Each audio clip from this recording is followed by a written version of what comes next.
பகவானை நோக்கி பாரதவம் செய்யணும்னு சொல்லி குளித்து நீராடி தானபானம் நேமம் செய்து அதாவது ஆற்று நல்ல மண்ணெடுத்து அரணாரை பிடித்து வைத்தாள். அரணாரை பிடித்து வைக்கிறாள் பார்வதி. சேத்து மண் எடுத்து இப்படி பிடிச்சு வைப்பாப்பா. சிவனார போல இருக்கிறது. சேத்துல மண் எடுத்து வச்சான்னு சொன்னா சிவனாரை போல் உருவம் செய்யும். அவளை உருகி உருகி பாரம்பியமா பிரிச்சு தவம் இருக்கிறாள். அவளை பக்தியோடு அவளை பக்தி இருக்கணும் சார்.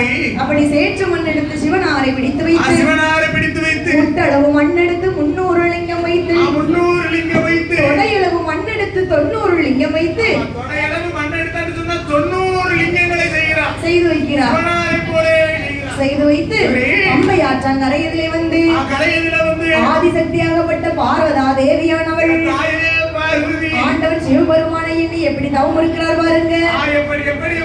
அரணை நல்ல அரணை என்று செய்து வாரா சிவனை நல்ல சிவனை என்று சிவனை நோக்கி தவம் இருந்தால் பகவானை நோக்கியலோ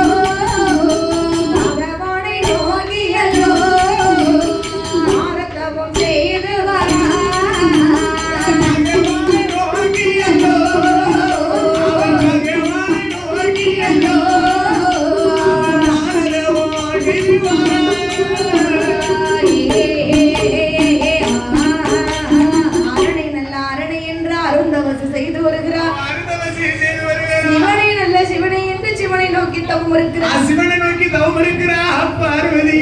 பகவானை எண்ணி 8 நாளா தவம் இருக்கிறார். அதேகப்பா பகவானை விட்டு பிரிந்து 8 நாளா 8 நாள் சிவசிவா ஆமா என்று சொல்லி பகவானை எண்ணி 8 நாளா தவம் இருக்கக்கூடிய வேளையிலே ஆண்டவனாகப்பட்ட சிவபெருமான் பார்த்து பார்வதி 8 நாள் தவம் இருக்க சொன்னவங்க என்ன செய்யறாளோ ஏது செய்யறாளோ என்று தெரியாத பிள்ளை வேற கல்யாணம் முடிச்சு வச்சுட்டாங்க. சரி காலம் கிடைச்சிக்கிட்டே இருக்கு. ஆமா நம்மளை விட்டு பிரிஞ்சு 8 நாள் இருக்க சொன்னா பாவம் அல்லவா? பாவம் தானே. நம்மளுமே ஒரு 8 பாப்போமே என்ன சொல்லி அப்படி நினைக்கிறது புருஷன் அப்படி இருக்கணும். பிரிஞ்சு இருந்தா உடனே பொண்டாட்டியை பார்க்காம இருக்க முடியாதுன்னு சொல்லி மனசுல இறங்கி ரிட்டர்ன் வந்து பார்க்கணும்.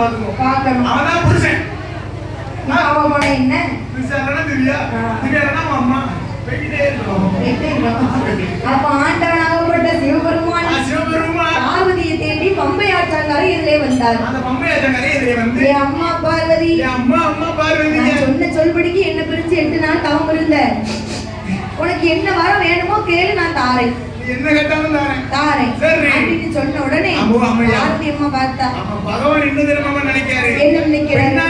நம்மளை பிரிந்து விட்டு 8 நாளா தவம் இருக்கிறார். என்ன ஆசைப்பட என்ன ஆசைப்பட மணியை போடுற ஒரு செயின் கேப்பா. அதுக்கு வழி இல்லையா? சரி கோயில் கூட அன்னைக்கு செயினை திருப்பி தாங்கன்னு சொல்ல போறேன். இல்லன்னா ஒரு பட்டு புடவை கேப்பா. இல்ல ஒரு பட்டு புடவை கேட்க போறேன். ஆமா அப்படி நினைச்சு பகவான் நினைக்கும் போது பார்வதி அம்மா நினைக்கிறா பிடிச்சாலும் பிடிக்கணும் புளிய மரத்து கொப்பை.